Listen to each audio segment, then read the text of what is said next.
दोस्तों नमस्कार, जोहार। चलिए जानते हैं झारखंड सुबह की ताज़ा खबरों को, लेकिन उससे पहले अगर आपने अभी तक इस चैनल को सब्सक्राइब नहीं किया तो सब्सक्राइब कर लें, जिससे कि आपको झारखंड सुबह की ताज़ा खबर रोजाना मिलती रहे। सबसे पहली खबर, झारखंड में 26,000 शिक्षक भर्ती को लेकर जेएसएससी ने सीटीटी एवं टेट पास के लिए खोल दी है आवेदन की विंडो। जेएसएससी ने झारखंड प्रारंभिक विद्यालय सहायक आचार्य संयुक्त प्रतियोगिता परीक्षा 2023 के लिए सीटेट और दूसरे राज्य से शिक्षक पात्रता परीक्षा पास अभ्यर्थी के आवेदन करने के लिए लिंक खोल दिया है। झारखंड कर्मचारी चयन आयोग ने झारखंड प्रारंभिक विद्यालय सहायक आचार्य संयुक्त प्रतियोगिता परीक्षा 2023 के लिए सेंट्रल टीचर एलिजिबिलिटी टेस्ट और दूसरे राज्य से शिक्षक पात्रता परीक्षा टेट पास अभ्यर्थी की आवेदन करने के लिए लिंक खोल दिया है। और झारखंड के वैसे स्थानीय निवासी जो सीटेट या फिर पड़ोसी राज्य से टेट उत्तीर्ण है, वो इस परीक्षा में भाग लेने के लिए 23 जनवरी 2024 की मध्य रात्रि तक ऑनलाइन आवेदन भर पाएंगे। अगली खबर, युवा व्यवसायी की हत्या के खिलाफ पलामू में छतरपुर और हरिहरगंज बाजार बंद किया गया। झारखंड के पलामू में युवा व्यवसायी शुभम कुमार की गोली मारकर हत्या की वारदात पर जनाक्रोश फूट पड़ा। इसके विरोध में पलामू के छतरपुर अनुमंडल मुख्यालय और हरिहरगंज बाजार बंद रखा गया। वहीं 28 वर्षीय शुभम कुमार को शाम उस वक्त गोली मार दी गई थी जब वो छतरपुर जपला रोड स्थित साई होंडा शोरूम के पास खड़े थे।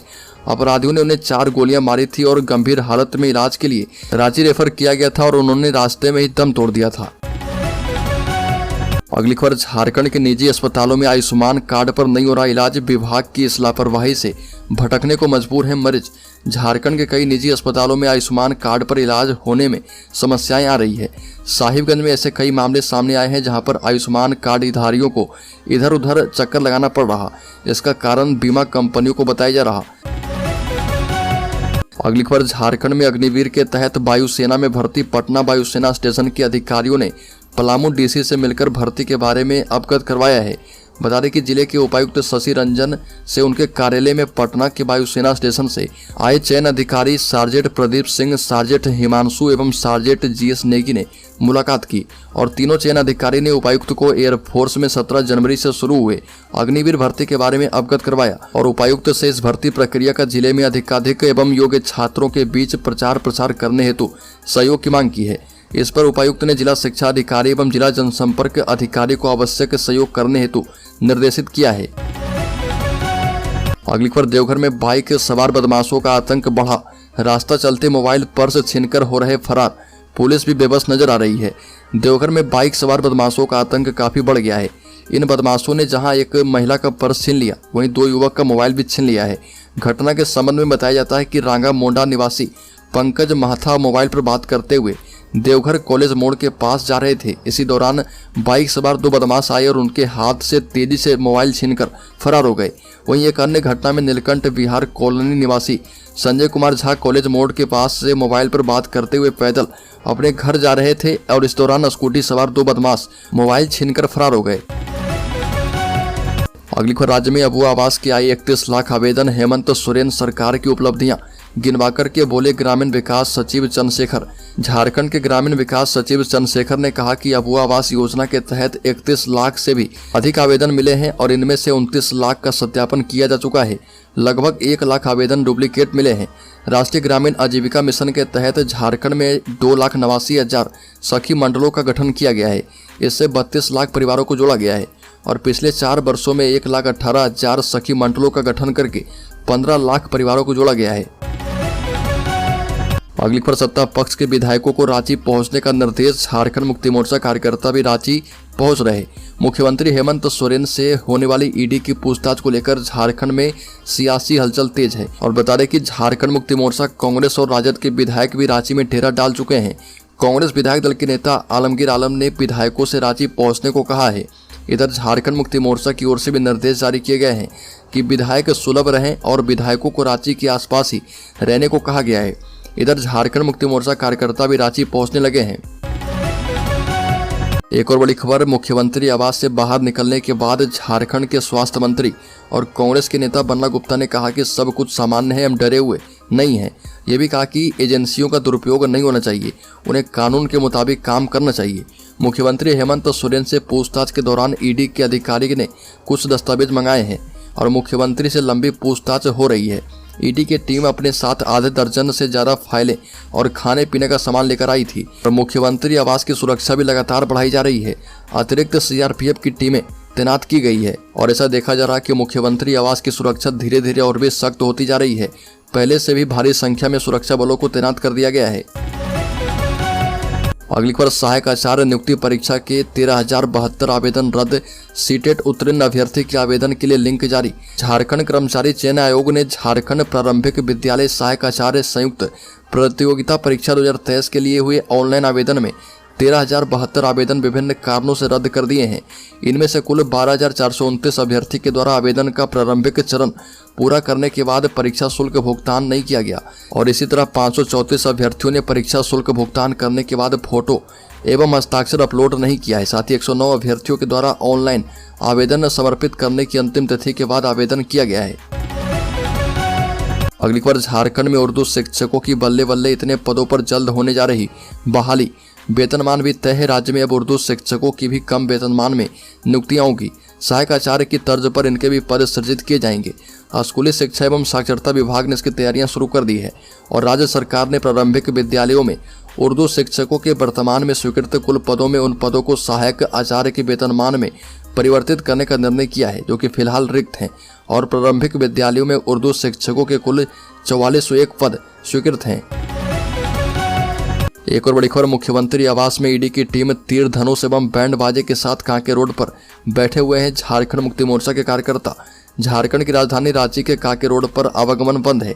पारंपरिक हथियार यानी तीर धनुष के साथ झारखंड मुक्ति मोर्चा के कार्यकर्ता कांके रोड पर बैठे हुए हैं और झारखंड के पारंपरिक वाद्य यंत्र बजा रहे।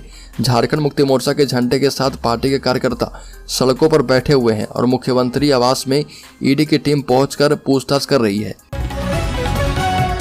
अगली खबर, कोडरमा की सांसद अन्नपूर्णा देवी ने की है मोदी सरकार की तारीफ। कहा कि प्रधानमंत्री के नेतृत्व में देश विकास की ओर आगे बढ़ चुका है। कोडरमा सांसद सह केंद्रीय राज्य शिक्षा मंत्री अन्नपूर्णा देवी ने गिरिडीह जिले के विभिन्न गांवों का दौरा किया और मालडा में आयोजित विकसित भारत संकल्प यात्रा में भी भाग लिया है। मौके पर लोगों को संबोधित करते हुए सांसद अन्नपूर्णा देवी ने कहा कि केंद्र की मोदी सरकार के द्वारा पूरे देश में कई महत्वाकांक्षी योजनाएं चलाई जा रही है, जिससे आम लोगों को काफी लाभ मिल रहा। दबे कुचले लोगों की, महिलाओं आदि के लिए भी प्रधानमंत्री ने योजना बनाई है और पीएम ने सभी वर्गों के विकास का ध्यान रखा है। एक और बड़ी खबर, लोकसभा चुनाव की तैयारी तेज। मंत्री रामेश्वर उरांव ने कहा कि भाजपा में कोड़ा दंपति का शामिल होना महज अफवाह है। सिंहभूम लोकसभा चुनाव की तैयारी को लेकर बैठक करने चाईबासा पहुंचे मंत्री रामेश्वर उरांव ने कहा कि गीता कोड़ा कांग्रेस में है। जनता ने उन पर विश्वास करके उन्हें जिताया और कांग्रेस पार्टी भी मानती है कि वह और उनके पति मधु कोड़ा कांग्रेस में ही रहेंगे और कोड़ा दंपति के भाजपा में शामिल होने की बात महज अफवाह फैलाई गई है। शुद्ध रूप से कांग्रेस पार्टी मानती है कि गीता कोड़ा जो हमारी पार्टी में है और कहीं नहीं जा रही है। जहां तक झारखंड के अलावा सिंहभूम सीट के बंटवारे की बात है तो इसको लेकर हाईकमान का बैठक अन्य सहयोगी दलों के साथ दिल्ली में चल रहा। अगली खबर, झारखंड में बादल छटने के बाद बढ़ी ठंड। 21-22 जनवरी को कोहरे का येलो अलर्ट। अगले 5 दिन तापमान में ज्यादा बदलाव नहीं। झारखंड में हल्की और मध्यम दर्जे की बारिश के बाद अब आसमान से बादल छटने लगे हैं। बादल छटने के बाद तापमान में और भी गिरावट दर्ज की गई है। यही वजह है कि राजधानी रांची सहित राज्य के कई जिलों में ठंड बढ़ गई है और झारखंड में बारिश की संभावना तो नहीं है। बारिश के बाद आसमान साफ होंगे। बड़ी खबर, फुटपाथ विक्रेता संघ ने प्रशासन को सौंपी मांग। धनबाद में फुटपाथ विक्रेता संघ ने प्रशासन के सामने 9 मांग रखी है। फुटपाथ विक्रेता संघ के द्वारा धनबाद के गोल्फ ग्राउंड से लेकर रणधीर वर्मा चौक तक पैदल मार्च किया गया। जिला प्रशासन को 9 सूत्री मांग पत्र सौंपा गया और रणधीर वर्मा चौक पर धरना प्रदर्शन के जरिए नगर निगम के खिलाफ जमकर नारेबाजी की गई। इस दौरान संघ के सदस्य एक दूसरे पर आरोप प्रत्यारोप लगाते दिखे। वहीं फुटपाथ दुकानदार विक्रेता संघ के अध्यक्ष भगवान दास ने कहा कि 2014 वेंडर एक्ट जो वेंडर के लिए भारत सरकार ने बनाया, उस एक्ट के तहत नगर निगम कहीं भी काम नहीं कर रही है। एक और बड़ी खबर, धनबाद में 22 जनवरी को खास आयोजन की तैयारी। धनबाद में हीरापुर दुर्गा मंदिर नवयुवक संघ के द्वारा बता दें कि तेलीपाड़ा स्थित दुर्गा मंदिर से कलश यात्रा निकाला गया। यह कलश यात्रा हीरापुर तेलीपाड़ा दुर्गा मंदिर से शुरू होकर पंपू तालाब तक गया। तेलीपाड़ा से दुर्गा मंदिर में 3 दिवसीय राम कथा का आयोजन किया जा रहा। बता दें कि 22 जनवरी 2024 को अयोध्या में भव्य राम मंदिर की प्राण प्रतिष्ठा होनी है। उसी को लेकर पूरे देश में भक्तों के द्वारा सभी मंदिरों में पूजा पाठ किया जा रहा। उसी क्रम में धनबाद के हीरापुर स्थित तेलीपाड़ा दुर्गा मंडप में 3 दिवसीय रामकथा का आयोजन किया गया है। बड़ी खबर, जमीन घोटाला केस में हेमंत सोरेन से ईडी की बंद कमरे में पूछताछ। लैंड स्कैम केस को लेकर सोरेन से अलग कमरे में सवाल जवाब किए जा रहे हैं और इस मामले में अब तक जितनी छापेमारी की गई है, मुख्यमंत्री से जुड़े जिन लोगों के यहाँ छापा मारा गया और जो गिरफ्तारियां हुई है उन्हें लेकर सवाल पूछे गए हैं। साथ ही इस केस से जुड़े जो दस्तावेज और सूचनाएं ईडी के हाथ लगी है उनसे जुड़े सवाल भी पूछे गए हैं। और मुख्यमंत्री हाउस पहुंचे ईडी के अधिकारी और सीआईएसएफ के जवान बॉडी कैमरा से लैस थे। जानकार बताते हैं कि पूछताछ के दौरान सारी गतिविधियों को रिकॉर्ड रखने के लिए ऐसा किया जाता है और मुख्यमंत्री आवास के बाहर काफी संख्या में पुलिस बल की मौजूदगी थी।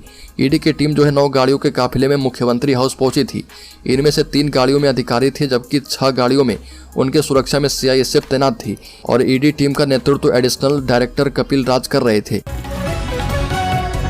अगली खबर, अयोध्या में रामलला की प्राण प्रतिष्ठा को लेकर झारखंड में 3500 अतिरिक्त फोर्स किए गए तैनात और 3500 जवानों की तैनाती जो हुई है। इन पुलिस के जवानों को किसी प्रकार की घटना से निपटने के लिए आवश्यक उपकरण दिए गए हैं। इसके अलावा सभी रेंज डीआईजी को भी विधि व्यवस्था की मॉनिटरिंग करने को लेकर कहा गया है। राज्य के वैसे इलाके के बारे में स्पेशल ब्रांच के सहयोग से सूचना एकत्र करने का प्रयास किया जा रहा और जहां पर किसी तरह की विधि व्यवस्था की समस्या उत्पन्न हो सकती है